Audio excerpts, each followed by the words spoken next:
বন্ধুরা, আমি একটা রান্নার ভিডিও তোমাদের সামনে তুলে ধরছি।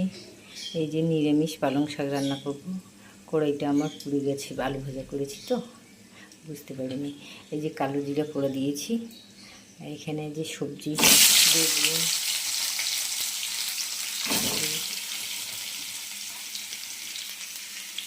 এই যে লঙ্কার গোটা পোটা দিয়ে দিয়েছি। এখন ভাজবো।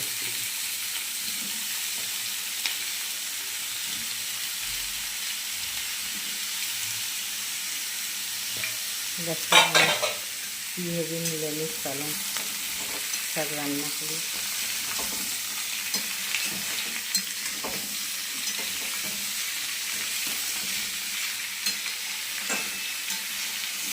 একটু ভাজবো এগুলো।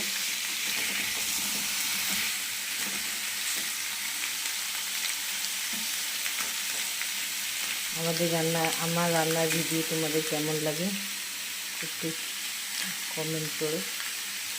তোমাদের একটা লাইক কমেন্ট যদি করো আমার খুব ভালো লাগে, তাহলে আমি একটু উৎসাহিত পাই রান্না। নিরামিষ এরকম করে যদি রান্না করো খুব ভালো লাগে।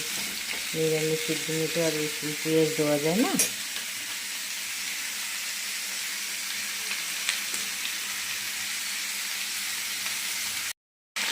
এই যে দেখো আমার ভাজাভাজি অনেকটা হয়ে গেছে। এখানে একটু আমি এই যে হলুদ গুঁড়ো, জিরের গুঁড়ো, লবণ দিয়ে দিচ্ছি, কারণ এগুলোতে কোনো মশলা ব্যবহার করে না। তো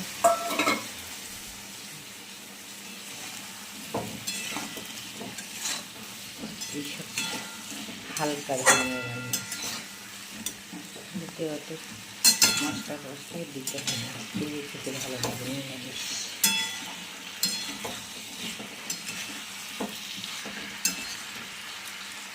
এখন আমি পালং শাকটা দিয়ে দেবো। এগুলো যেহেতু আমার ভাজা হয়ে গেছে,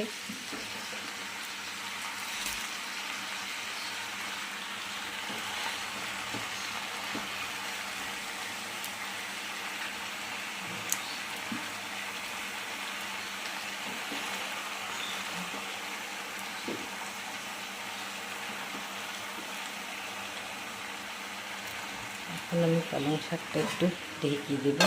লবণ আমি দিয়ে দিয়েছি। খুব পালং শাকে কত জল দিয়েছি, এই জল দিয়েই সিদ্ধ হয়ে যাবে।